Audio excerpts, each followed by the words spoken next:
All right, welcome back to the show. There's been some big news over the weekend, so I think this might be our first breaking news podcast of the year. Tariffs may be incoming to Canada. Well, I don't know if they're incoming to Canada or they will be an effect on Canada by the end user. We'll talk about that later on the episode. But yeah, we wanted to have a quick episode about what's potentially coming down the pipe, how that can affect things like rates, the market, your day-to-day life, and we'll kind of break it down, give you some of our opinions, and just kind of share some of the information that we have as of right now. So yeah, thanks for joining us for another episode. As always, this podcast is for informational purposes only. It does not constitute legal, tax, investment, financial, or any other advice. It's not intended to cause or induce breach of any existing agency agreement. And let's get into it.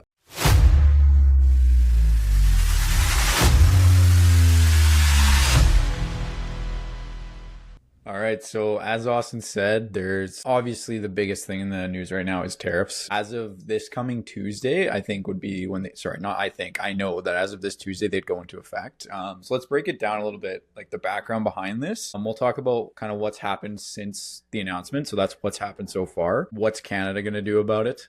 What are the short-term impacts? What are the long-term impacts? And then at the end, kind of like now what? What can we expect kind of in the short term? And the now what section is where we'll talk a little bit more about the housing market and how this kind of all relates to what Austin and I do. So we'll get to that. So stay tuned for that. But let's break down what actually is the background behind this. So I'll start with this, Austin. We'll kind of go back and forth a little bit in terms of like, I'll get your thoughts on this, but let me just give a nice high level background here.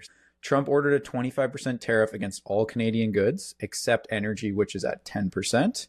I won't get into Mexico and China, but there's also some tariffs on those countries as well. Might be some changes to those as well as of this morning. So not to get you off topic, but continue. Yeah, that may have already changed since writing this. I mean, things are very dynamic at this point, so that is a good point, Austin. It's scheduled to start as of tomorrow, so February 4th. We're recording on February 3rd. Again, who knows what's going to happen between now and the next 10 minutes from now. Things are going to change pretty rapidly with this. But here's the interesting part. Like, why is Trump doing this? And these are two quotes that I want to kind of highlight. So I'll mention when the quote comes in here.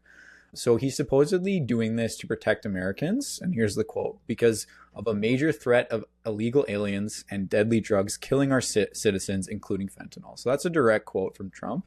And then here's another quote. So China makes the fentanyl, gives it to Mexico, puts it through Canada, puts it through different places, mostly Mexico, but also a lot through Canada. And sorry, I'm not going to do my Trump impression on this, but these are things that he actually said. Whether or not some of that's true, some of that's not true, that's not what Austin and I are here to discuss. But ultimately, he's causing a trade war because he thinks that other countries are allowing illegal aliens into his country, or they're not making it hard for them to get in. And the drug war that we're currently having as well is clearly only Canada and Mexico's fault, and China's fault, sorry, not anything to do with what's happening in the US. Anything you want to add to that, Austin, before I carry on? No, I think you put that really well. Yeah. And now here's the more like reasonable explanation for this. So he's also hoping to restore failing companies in the US, and to do so by lowering taxes on those companies that are making products in the US. And I think Austin and I talked about this a little bit before the podcast. This makes sense. I mean, from a strictly economic standpoint, okay, yeah, you want to help the companies in your country. You want to make it more advantageous to produce things in your country. That's okay. Like, I don't necessarily have a problem with that. What's your take on that, Austin? Yeah, I think some of what he is trying to accomplish here is this is on imported goods, right? So what I think he's ultimately pushing for, as opposed to, sending these jobs to other places for things like chips or for things like goods or whatever. I think this is a push for some of these like larger companies to also have those jobs be available if possible for Americans. So why are we making the trinkets in Mexico or China when we could be making, those goods or constructing them in the US, where we can then give those jobs to US citizens? So some of that I think makes sense of like what he's trying to accomplish. I just don't know how realistic it is. Well, yeah, and especially with the example you gave, and not to shit on your example, but things like that, it's often because of a cost to produce, right? There's a lower cost to produce, therefore it just makes sense to outsource it. Now, not all things are necessarily going to be a lower cost, or he can put things in place to allow the costs to be comparable, like lowering taxes on those companies, which will then make it economically feasible for them to produce in America, right? I get that aspect of it. I think the big thing here is Trump says a lot of things. We don't really know what to believe until he takes action on them. I think a lot of people didn't think this was going to happen, or they're like, oh, maybe it'll kind of just get delayed. The ultimate kind of outcome that I think he's looking for is to renegotiate NAFTA at some point. I think that's 2026, but also just to try to sort out some of the issues that he's seeing and try to come to an agreement with these neighboring countries as well as China. I think that's the ultimate outcome or goal that he's looking for. But ultimately, he's decided to take action on it and hope that this will be a bargaining chip to say, hey, look, you guys are getting screwed by the tariffs I'm putting in. Now you guys got to give me something so that I get what I want. And unfortunately, that's just a very kind of petty way to handle things, and wouldn't be the way I recommend you handle things with your relationships, to be like, hey, I'm gonna force you to give me this in order for me to give you that, which, yeah, anyways, let's not get into relationship advice. We'll keep that to other people, but yeah. Awesome laughing. Yeah, that's not a topic of full subjects that we're going to cover. Relationship advice episode. Yeah, we'll move on from that. If anything, we'll bring an expert in for that if we're going to ever talk about that. Yes, for sure. So will retaliation work? Because I know there was also kind of some chats from our end. There was a speech by Justin Trudeau this past weekend as well. So where is Canada taking things from here? Yeah, so they've already retaliated in the sense that they've said they're going to do something as of this Tuesday as well, so tomorrow.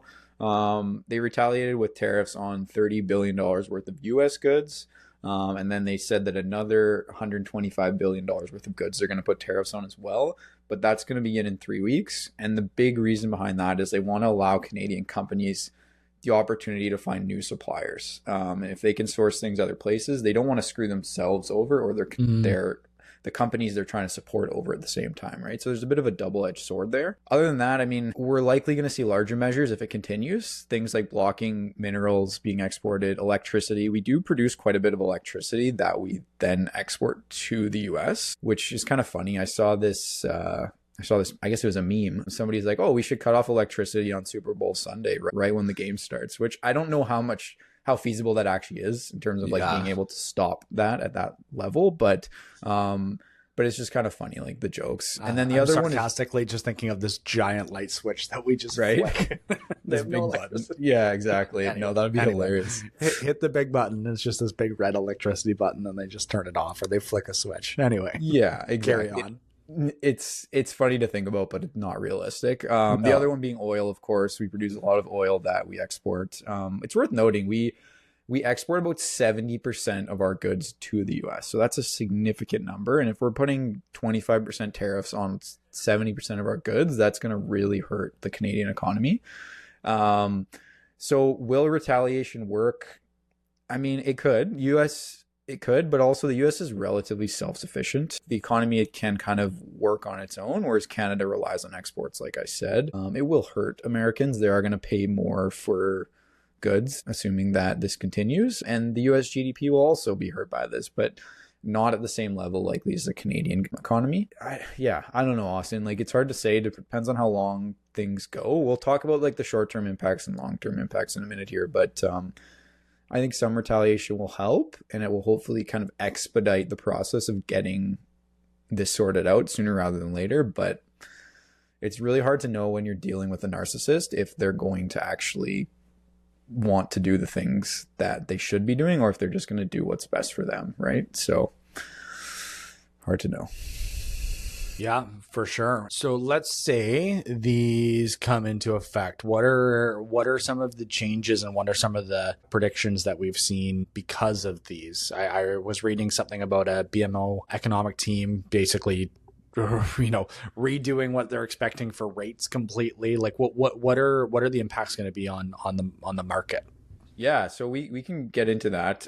So it's more than likely that you won't see any like short-term change because these things can take a little bit of time. So what I will say is that it is an inflationary action to do something like this, which typically means, okay, crap, inflation's going up. could variable rates go back up? And obviously all these people right now are thinking, oh, wow, I took a variable rate thinking that everything was going to be great. Now I'm worried that it's not going to be so great. Well, first thing I'll say to that is you can always get out of that variable rate at either a very low cost or you just switch it to a fixed rate. So don't forget about that. But what's more important is something I actually kind of learned a little bit about when I was putting these notes together for this episode. So there's two different types of inflation. So there's something called push cost inflation, which is what we would be seeing with these tariffs, which basically means consumers are going to pay more because we're artificially increasing the price of things by adding a tax to it. And that's interesting. And then the other side of it is the demand pull, which is what we saw more recently with interest rates going up and inflation going up. Prices were rising from hotter demand while supply lacks. Low supply, high demand, things get more expensive. And that demand pull type of inflation is typically what's actually going to cause interest rates to change. But tariffs, which again, push cost inflation, is not necessarily going to impact interest rates. If anything, it may actually help bring interest rates down because the economy is going to get worse. We've seen higher unemployment. We've seen that the economy hasn't been doing well because of the rebound we're currently in from higher inflation. So jumping right back into raising rates again is probably only going to hurt the economy more. Yeah. So, and then in terms of the market itself, Austin, what do you expect to happen if we see some sort of economic decline?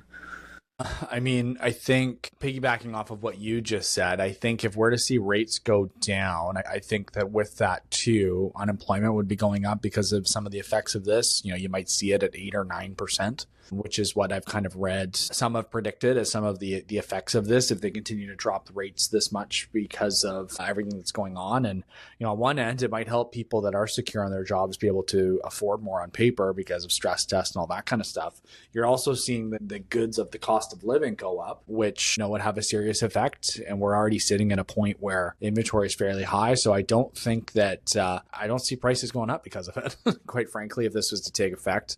So yeah, I can see even a potentially slower year than we were expecting if this all really comes to be. Yeah, I think that's absolutely the right thought. And not to say there's a wrong thought there, but I think that makes perfect sense from a logical perspective, Austin. Can you imagine if you were just like, yeah, no, way off. Thanks. Yeah, man. Appreciate it. Housing market's going to pop. Prices are going to rise like 10% in the next 3 months. Yeah, get in while you can. Yeah, right. No, we're not going to spit you guys false narratives because we don't believe them. So why would we tell you guys that? So yeah, in terms of the housing market, variable rates probably more or less will kind of continue to do what they're doing. We'll probably see them come down a little bit. The most likely thing we'll see is maybe more of a pause as opposed to some of those declines that we were expecting. But it's unlikely we'll see a rise. Again, things can happen, but it's not likely to happen right now. Let's talk about some more impacts and kind of, I think this will help people understand why this is going to hurt the economy. So from a short-term impact perspective, so we've already seen the Canadian dollar drop further. Now it's down to 68 cents. 60s, yeah, high 60s. Yeah, which is rough. It basically everything you buy is 50% more in the US right now. And I mean, I don't encourage you to necessarily buy in the US. Try to buy Canadian. That's been a big push, which I think is great, by the way. I think that's awesome. I think we should be doing that anyway, quite frankly. But and I think that's even like from your piggybacking off of that.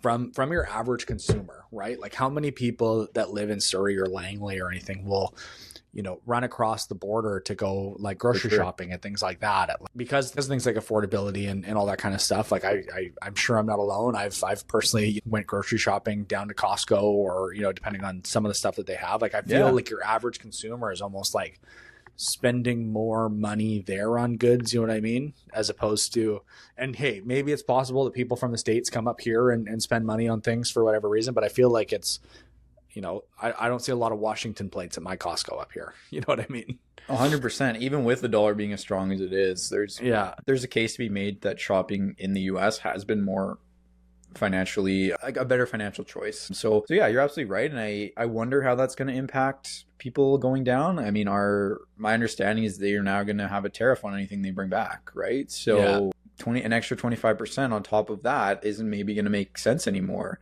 While the dollar's at, you know, less than 70 cents, right? Yeah. Well, and here's a question. Like if you go down to buy gas, because I'll do this sometimes out in Point Roberts, because my dad lives out in Tsawwassen and my mother-in-law also lives out there. It's cheaper. Like it's usually a good, I don't know, 33% cheaper. approximately.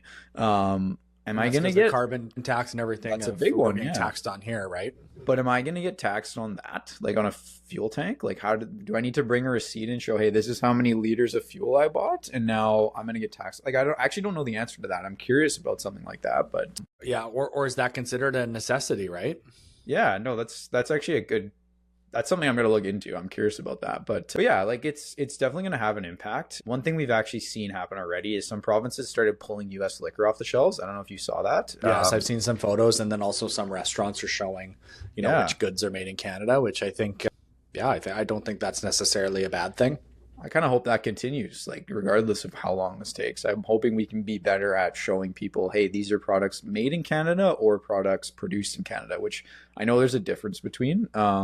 Produced in Canada means much more of a percentage of it is Canadian, and then I think made in Canada is like it only has to be 51% or more in order to be considered made in Canada. So it's a small difference there. That's what I've seen. I haven't fact checked that, but that's what I've seen posted. Here's a really big one actually. So I'm gonna jump to a different thing here. So automakers. So I didn't realize this, but when cars are made, they actually ship parts back and forth across the border multiple times. So they'll do something to it, they'll ship it back over the border, they'll ship it back. And this can be, if they're being taxed every single time, it's feasible that vehicle manufacturing could shut down as early as this week, entirely stop in North America because it's no longer economically feasible. Like no more production in the US or in Canada or Mexico, because we do produce a lot of vehicles within North America, and that's only going to hurt the US as well because the US produces a lot of these vehicles. So I'm curious how that will play out, or if that'll be something that's exempted from it. I haven't looked more into that, but what I most recently read is that could be a huge impact to automakers and cars that are made within North America, which I don't know if that's me telling you to go buy a car right now or to wait. I don't know what to take from that, but anyways, it's a little scary. But let's talk about long-term impacts, because that's what people want to know. They're like, what's going to happen if this continues, right? Because yeah, maybe it takes a few weeks. They kind of flex at each other a little bit and say, hey, this is what I'm going to do, this is what I'm going to do. And then eventually the two sides, or I guess the four sides in this case, say, you know what, this is stupid. How do we resolve this? What do you want? What do I want? Let's negotiate. But long-term impacts, so inflation, as I mentioned, would likely could rise another 1% or more in Canada and another 0.5% or more in the US. But the big one, Austin, is that we could see a recession. Aren't we kind of already in one? Well, that's the problem, right? Is like we're kind of already in one, so this would kind of put us over the edge, I believe. An article I read, one economist said that 6 months or so of this could more than likely put us into the worst recession that we've ever experienced, which is very extreme, of course, but that's feasible, right? And I'm sure he's not the only person that thought this or has this feeling. So it's kind of scary to think about. Canada's GDP could contract over 3%. Obviously, that's due to the recession. And here's a big number for you. 400,000 people or more could lose their jobs. That's a lot of people. We have about, 40 million people in Canada? It's 1% of Canadians could lose their jobs. That's a big number. Very big number, yeah. So, and I know I've just been throwing stuff at you, but what are your immediate thoughts, I guess, about this? Maybe not even about what I told you, but like when you first kind of heard about this. I would like to stop living through once in a lifetime events. Yeah, that's a good one. Maybe put that at the top of the list, but yeah, no, I think the not only like day-to-day impacts, but also the grand scale impacts are pretty big here, and I'm hoping that we're able to figure something out to avoid all of this. Yeah, it's just kind of scary to think about, quite frankly. Yeah, absolutely. It's hard to feel those impacts right away. Like, I know that these things typically take time to kind of trickle down to the consumer level, but it usually doesn't take that long. You know what I mean? Because as soon as the companies are feeling that pressure, they're going to raise prices much quicker than they're even going to really feel the impact of those prices, because they want to get ahead of it, right? They don't want to end up having to pay extra for goods that you're going to consume before you've consumed them. So they're going to start raising those prices pretty quickly, and it's going to be quite significant, I think. So yeah, I don't know. I guess my worry, Austin, is that we saw kind of a little bit of predatory pricing when it came to, like, especially in grocery stores. There's a big, I think, lawsuit actually with Is it Loblaws? Loblaws, and I think President's Choice as well. But I'm curious if we're going to see more of that happen, because what's to say that a US product now is being taxed, let's say, at 25%, but we also see those price increases across Canadian products? Because to the average consumer, they're just assuming that, okay, this product costs more because there's tariffs, but they don't know that it's a Canadian product. You know what I mean? And I'm not, that's speculating, obviously. I'm really hoping we don't see any of that. And I hope that the big companies are held accountable for actions like that. But it worries me that we might start seeing prices go higher on other things as well, just because everything else is being increased in price.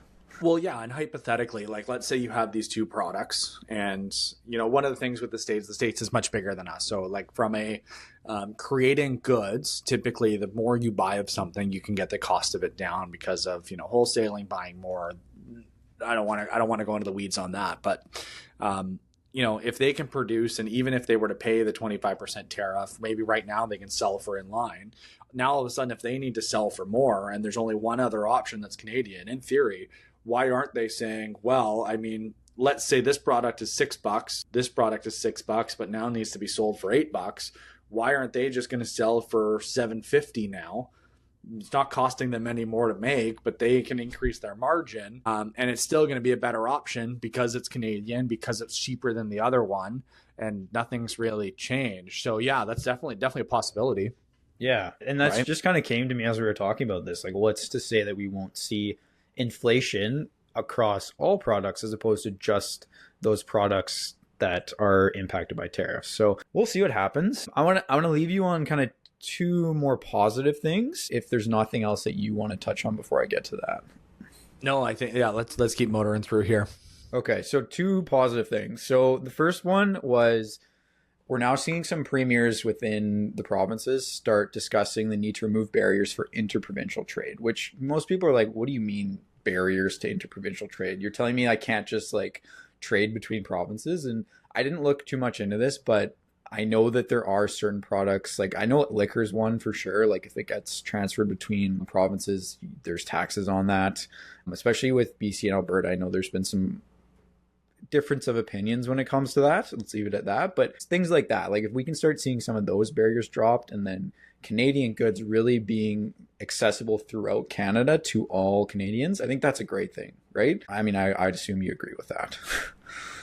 Yep. Keep on moving along. Yeah, no, for sure. It's kind of cross-pollinate across our country more if we can. Right. It seems right. So seems obvious. You'd think it was already like that, but math checks out. So exactly. And then the other positive thing we're seeing more like national unity and patriotism. We obviously saw some differences of opinions during COVID, but I think we're seeing now more of a unity of everybody kind of being together in terms of, hey, we need to be strong as a country. I don't know if necessarily booing the US national anthem is the way to do that. If anybody's watched a sports game in the last week or so, or maybe last 3 days, specifically hockey, like Canadian teams playing American teams, you may have noticed this.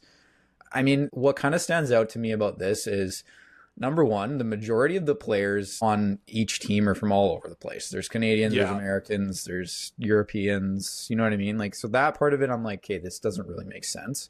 Also, I get where people are coming from, but I don't know. And do you have a take on this? I'm sure you've probably thought about this. Yeah, I mean, it also goes into, and again, I'm not commenting on this, but, you know, I've seen some takes where people are like, why are we, you know, even having the anthem at sporting events beforehand too? And so anyway, not, again, that this is a take that I've seen. It's also like unfair for the anthem singer. Like it made me feel pretty uncomfortable last night watching the Canucks game, and it was like, this person's done nothing wrong, and they're getting booed the whole time. So that was terrible. Wasn't great. So yeah, leave it at that. Yeah, I don't know if I think that's the best course of action. I understand people's frustration, but I don't know if that's the best way to communicate how you're feeling about it. And just to go back on what you said, that watching that last night and seeing that individual, which I think was probably the first time I've ever seen her sing at a Canucks game. Yes. And I'm sure they warned her. They're like, hey, look, like there's a good chance they're going to boo. They're not booing you. But at the same time, like you try to sing through a crowd of, let's say 5,000 of those people booing you. And it's hard enough to do as is. Right. You're on TV, like this is a broadcast, like that's not an easy thing to do. So I think from that perspective, we have to be a little bit more conscious of how that's impacting that individual. But anyways, we'll see what happens, Austin. This is kind of our breakdown for right now. I mean, we could have this episode again tomorrow and there may be 5 different things that have changed. So we'll go with this for now. February 3rd is the recording date. I want to reiterate that. And as of when I put these notes together, to my understanding, this information was correct. Yeah, we've seen this morning they've walked back the tariffs at least for a month on the US. Let me just pull this up here. Canada to the US? No, from America to the U.S. I just spoke with, this is from a statement. I just spoke with President Claudio Sheinbaum of Mexico. Very friendly conversation. They're putting 10,000 Mexican soldiers on the border separating Mexico and the States. We further agreed to immediately pause the anticipated tariffs for a 1-month period during which we will have negotiations headed by people. Obviously, I'm summarizing this, guys. This isn't like a full quote word for word. Feel free to check it out on your own. But yeah, so they've basically punted that for a month. I think it's also fair to comment at this point as well with some of the other things that are going on in Canada and how it affects this. Like our parliament is on pause right now. Yeah, good point. You know, we're undergoing like an internal party election basically to figure out who our new prime minister is going to be. Okay, here's a question for you. How much do you think potentially that because of the uncertainty with what's going on in our country right now, that this is like a move, let's say? Well, you think it's motivated by that uncertainty, like from a Trump's perspective? Hypothetically, right? Like, do you think that, how much do you think that the uncertainty right now is playing into this? It's a good question. I mean, Justin Trudeau still is in power. Like he's the one that put into effect, or he was the one that led the retaliatory efforts that we've heard about. And the speech that was on Saturday, and quite frankly, like I know some people like the guy and some people don't. I think, personally, I think that was really well done. The speech. Yeah. Exactly. No, and that's a good thing to say, Austin. I don't know if it's really motivated by that. I think, like I said, Trump is very much so motivated by what he thinks is the best choice. I think that he talked about this, if I'm not mistaken, before Justin Trudeau stepped down. Like this has been part of his campaign. So I don't know if it's motivated by that. Maybe the desire to do it sooner, it could be motivated by that, because he's like, hey, look, you guys don't really have a leader right now, technically. So I'm going to strike while the iron's hot. Yeah, I could get behind that argument a little bit, maybe.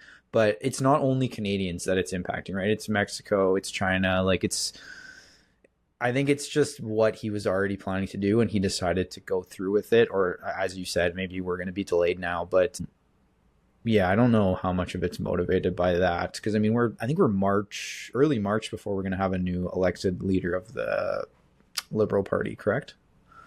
Not elected. I believe they're just going to not elected. Sorry, yeah, internally elected is what I should say. Like basically, like within the party, they're going to decide. And I think I won't get too much into this, but I think there's 2 or 3 candidates, maybe even more than that. I think there's at least 3.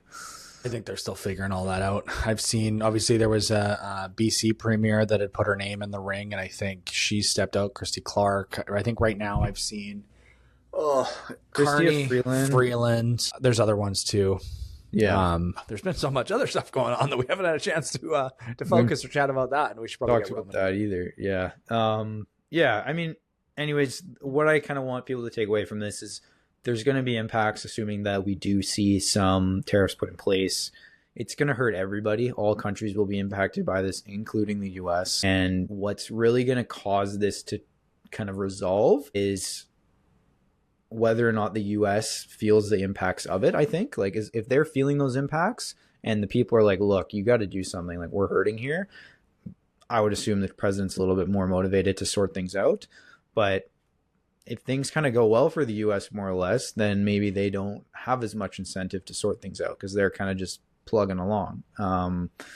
I don't know. I'm not going to make any strong predictions on that, but I think that this is reasonable to expect that this will be resolved in less time than more time. Very well said. Sweet. Well, thank you guys for joining us for another episode. Definitely a spicy one, let's say, to put it mildly. That was not a mild spicy pun. Anyway, don't worry about it. So yeah, thanks for joining us for another episode. We'll see you guys next week.